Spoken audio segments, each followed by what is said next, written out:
Hi, my name is Frank Turner. This is the first song I've ever played in Kelowna, and this song is called The Next Storm.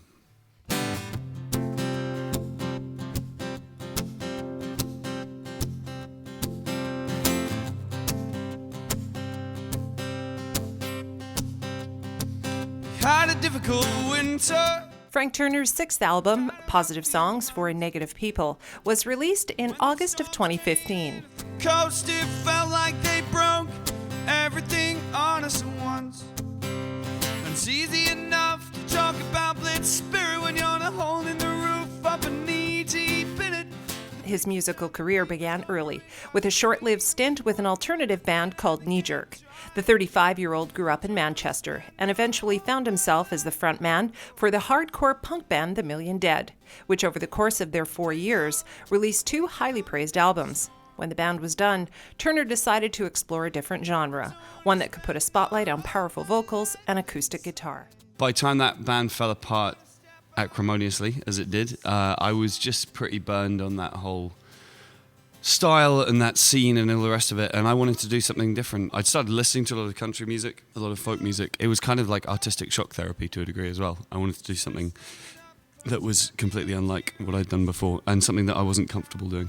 The world was not particularly interested in me doing acoustic stuff initially. It was a blow to the ego, should we say. But I think it was sort of, in the long run, I think it was kind of healthy, because I kind of had to just rebuild everything from the ground up.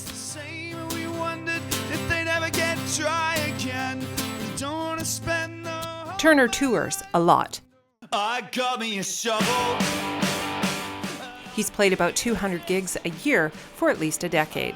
And the tours are long. As one ends, the next one generally starts right up on its tail. Getting his music out there has led to some pretty good opportunities, like opening for The Offspring and supporting Green Day at Wembley Stadium. She took a plain black mark and started writing on my chest. The guys in The Offspring offered me the slot, which was fantastic of them, and I'm very grateful to them for that, and they're a great band and wonderful people. But this was 2009. We were on the east coast of the States doing arena shows, and nobody knew who I was at all in America at the time, and I wasn't playing with my band, which I often do.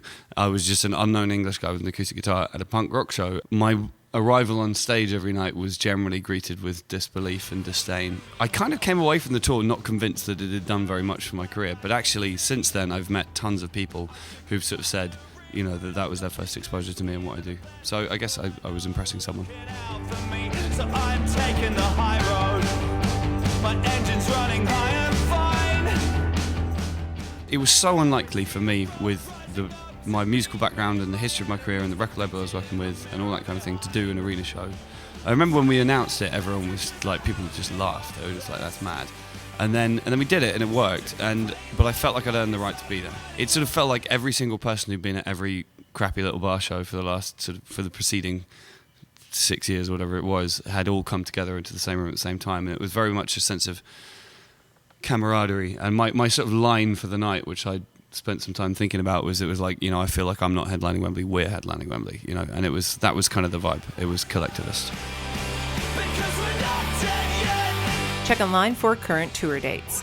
From Kelowna for Shaw, I'm Tamie Williams.